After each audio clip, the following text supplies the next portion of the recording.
Bienvenidos a Fuera de Plano, un podcast de historias con historia.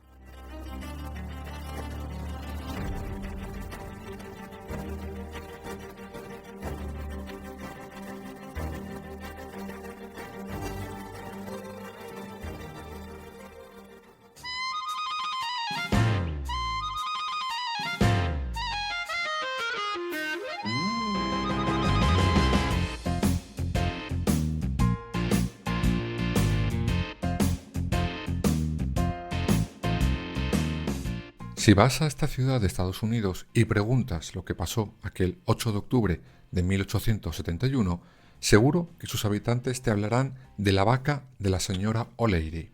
¿Pero por qué?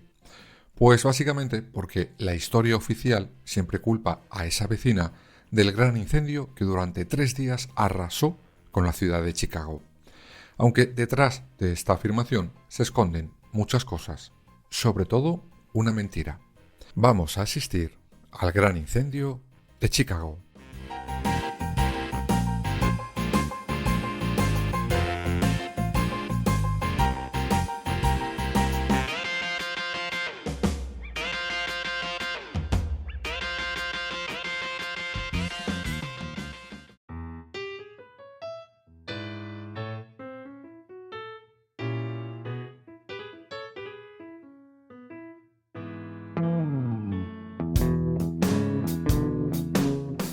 En esos años de finales del siglo XIX, Chicago todavía no era lo que muchos conocemos de su historia posterior: gángsters, alcohol, peleas y demás historias que sobre todo las películas nos han contado. La verdad es que Chicago había crecido muy rápidamente en apenas 3 décadas. Sobre todo, como siempre suele pasar, le pese en este país a quien le pese, gracias a la inmigración, que se convierte en obra de mano más que necesaria. Sobre todo, en aquel caso, fue inmigración que provenía de Irlanda y de Alemania.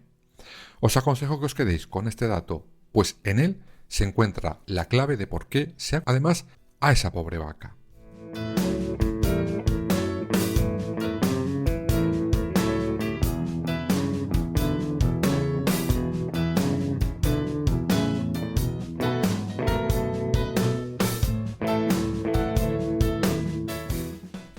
Pues bien, Chicago en 1840 era la ciudad número 92 de los Estados Unidos.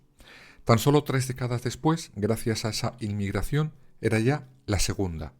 No en vano, pasó de tener 4.000 habitantes a más de 300.000. Pero, ¿de qué vivían todos esos habitantes? Pues bien, Chicago se había convertido en el imán de la producción americana de la zona del Medio Oeste, es decir, el grano. Pero además tenía uno de los mayores mataderos del mundo, lo que le permitía enviar, por ejemplo, carne a la mitad del país en trenes refrigerados. Además, tenía una gran industria que transformaba los árboles cortados en pasta de celulosa, que luego sería, por ejemplo, papel. Y claro, aquí encontramos la razón por la que Chicago estaba construida como estaba: la madera de esos árboles. Como vimos en el capítulo dedicado la pasada temporada al gran incendio de Londres, Chicago también estaba construida, en su gran mayoría, por madera. Y sí, no os vayáis a creer que no les preocupaba el riesgo de incendios, pero en vez de tirar todo abajo y construirlos de nuevo con materiales más seguros, pues fueron poniendo parches. Por ejemplo, en algunos tejados la madera la quitan y ponen pizarra. Deciden también en algunas fachadas poner algunos materiales algo más ignífugos. Pero había un problema. Chicago seguía creciendo a pasos agigantados y no se daba abasto. Sí, ya os he contado el salto que dio en 3 décadas, pero es que en otras 3 más pasaron de 300.000 habitantes a más de 1,5 millones. Y claro, todos tenían que vivir en algún sitio, y era más importante fabricar casas como fuera que éstas fueran mínimamente seguras.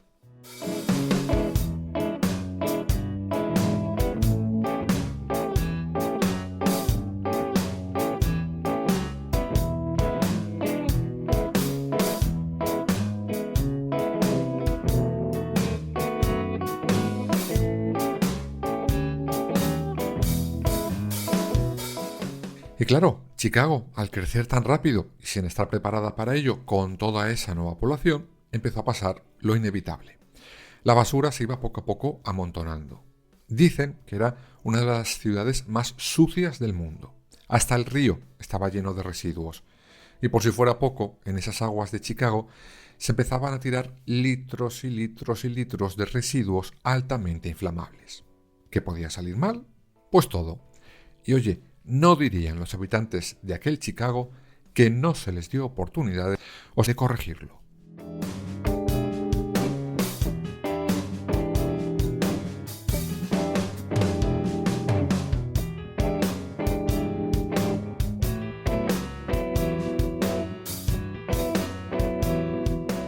Estas, oportunidades vinieron de forma de pequeños incendios que precedieron al grande. Solo en la primera semana de ese mes de octubre de 1871 se produjeron 27 incendios. Lo dicho, avisos tuvieron. Uno de los más grandes fue uno que arrasó un molino que derivó en la destrucción de 4 manzanas enteras de edificios. Los bomberos se las vieron y desearon para sofocar ese pequeño incendio. De hecho, el periódico de Chicago, el Tribune, lanzó un vaticinio. Abro comillas. Todo se encuentra en una condición tan seca e inflamable que una chispa podría provocar un incendio que barriera de extremo a extremo la ciudad. El 8 de octubre, ese vaticinio se cumplió.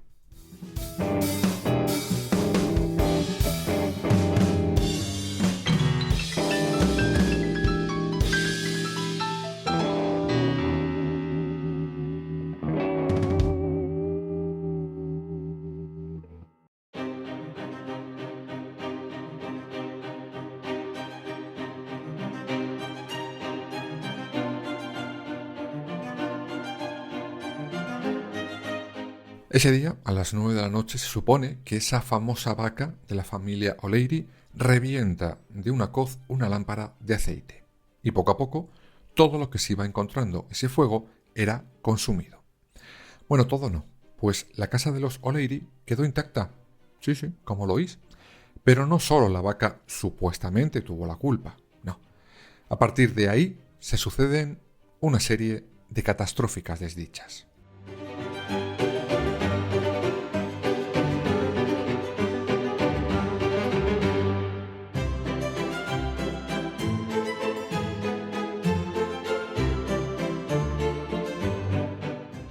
Resulta que cerca del granero había un teléfono que usaron para alertar rápidamente del principio de ese fuego.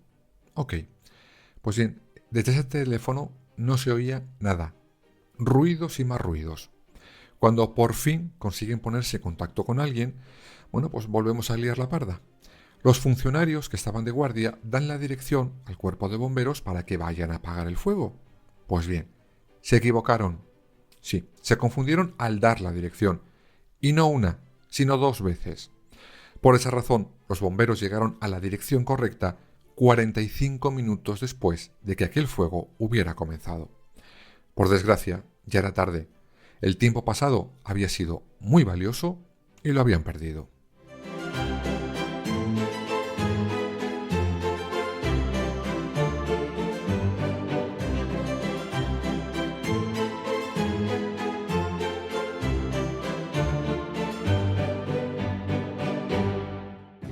Cuando los bomberos llegaron, el fuego evidentemente no les estaba esperando. No, había crecido mucho. Había arrasado con todos los edificios colindantes y se dirigía rápidamente al distrito central de Chicago. Los bomberos creyeron que el río y una zona que ya había sido arrasada por otro incendio anterior servirían de cortafuegos a este nuevo. Pero, tururú, se equivocaron, pues como os he dicho antes, el río era un auténtico vertedero. Además, alrededor del mismo había patios de madera, almacenes, depósitos de carbón, pequeñas barcas. Vamos, todo lo justo para no actuar nunca de cortafuegos. Y el fuego llegó al centro de la ciudad. Y entonces se desató por completo el pánico. El alcalde de Chicago pide auxilio a las ciudades vecinas, pero el fuego no esperó esa ayuda y empieza a quemar el Palacio de Justicia. Se ordena que los presos que se encontraban en los calabozos fueran puestos inmediatamente en libertad. A las 2:30 del día 9, el Palacio de Justicia ardía entero y su cúpula se derrumbó junto con su campana. Este ensordecedor ruido se pudo escuchar a más de 2 kilómetros de distancia. Pero por si todos los errores, la suciedad de la ciudad y la madera fueran pocos, para que el gran incendio de Chicago fuera eso, el gran incendio de Chicago, apareció un elemento climático, los remolinos de fuego.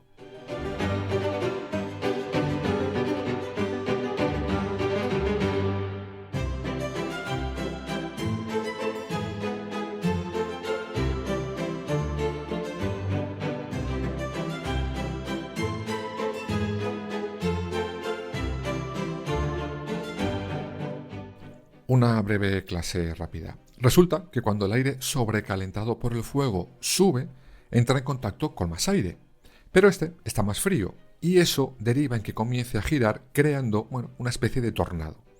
Estos remolinos fueron, por ejemplo, los responsables de que los escombros en llamas que se iban encontrando acabaran encima de un vagón de tren que transportaba queroseno. El incendio ya era del todo incontrolable. Aún así, los bomberos no dejaron nunca de intentar sofocar el incendio lo antes posible, pero nada era suficiente. Y todavía faltaba la guinda del pastel. Cuando el fuego salta por segunda vez al río, gracias a esos remolinos que os acabo de contar, llega al Servicio de Obras Hidráulicas de Chicago. En poco tiempo, el edificio estaba en llamas y con él las tuberías principales de la ciudad que llevaban el agua y quedaron secas. Chicago no tenía agua. Tenía un gran incendio, pero se había quedado sin agua. No me digáis que no le pudo pasar más a Chicago en apenas 2 días. ¿Ahora entendéis por qué os dije hace un rato lo de la sucesión de catastróficas desdichas?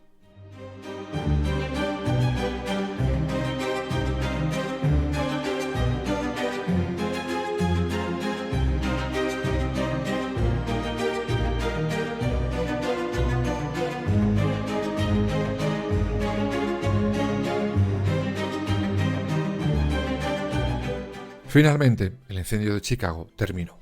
¿Y cómo lo hizo? ¿Arreglaron las tuberías? ¿Fueron los bomberos? Pues no, fue la propia naturaleza. Por fin, después de tiempo sin hacerlo, la tarde del día 9 de octubre de 1871, en Chicago, comenzó a llover. Es cierto que en buena medida el incendio a esas horas ya estaba mucho más controlado. Tampoco le quedaba ya mucho que tragarse, pero esa lluvia inesperada fue la que por fin, después de pocas horas, logró que terminara el gran incendio de Chicago.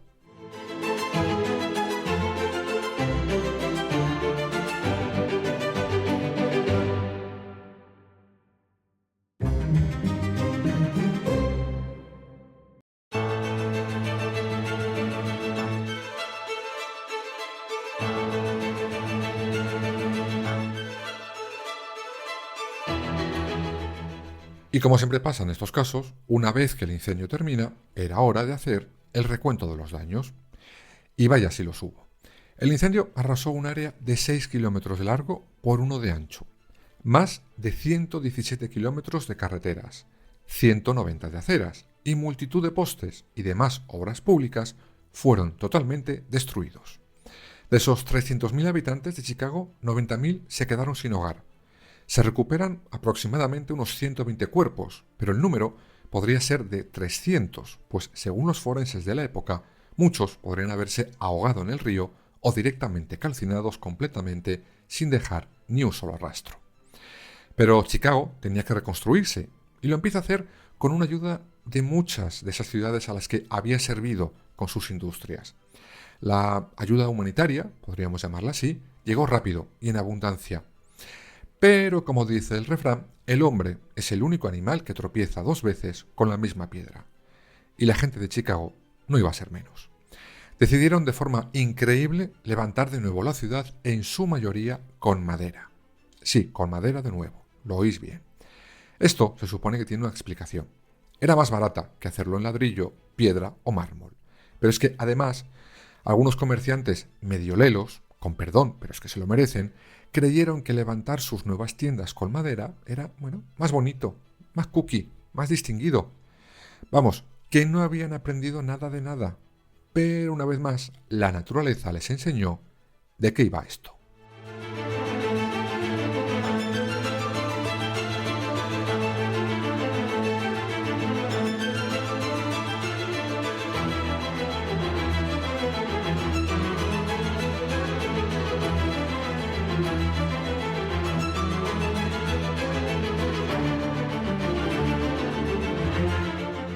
3 años después del gran incendio de Chicago, la ciudad vuelve a arder. No tanto, por suerte, pero se destruyeron 800 edificios. Y esta vez sí, por fin aprendieron la lección. Y será gracias a este nuevo incendio cuando las construcciones de ladrillo o terracota se vuelvan casi indispensables. Como se suele decir, no querían que lo barato les saliera tan sumamente caro de nuevo.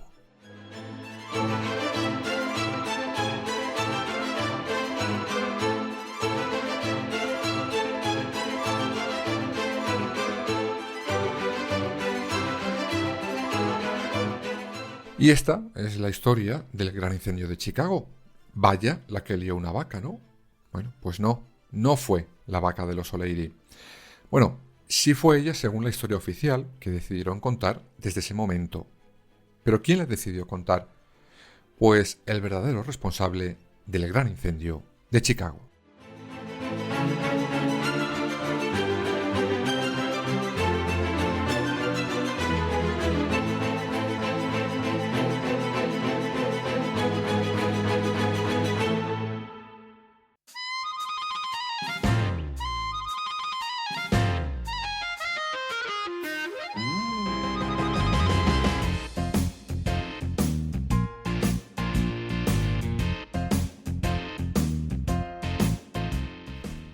Y este no fue otro que Louis Kahn. Resulta que esa noche estaba jugando las cartas en aquel granero y sin querer queriendo derribó esa lámpara de aceite, lo que hizo que la paja comenzara a arder. Con miedo a que le culparan de lo que en el fondo era culpable, decide inventarse la historia de la vaca de los O'Leary. Además, como en aquel momento había una oleada de cierto odio a los inmigrantes, sobre todo a los irlandeses, creyó que todo el mundo se tragaría la historia de la vaca pirómana, porque era una de unos irlandeses. Y oye, ahí al menos razón no le faltó. ¿Pero cómo lo sabemos? Pues gracias a él mismo. Resulta que este señor se convierte en un hombre con mucho dinero y cuando a los 89 años pasa a mejor vida, dejó a Chicago una gran suma de dinero y un regalo mucho más especial. Una carta de su puño y letra confesando la verdad sobre el famoso gran incendio de Chicago. No fue la vaca, fui yo. Afortunadamente, la ciudad de Chicago, eso sí, ya en 1997, exoneró por completo a la pobre vaca de la señora O'Leary.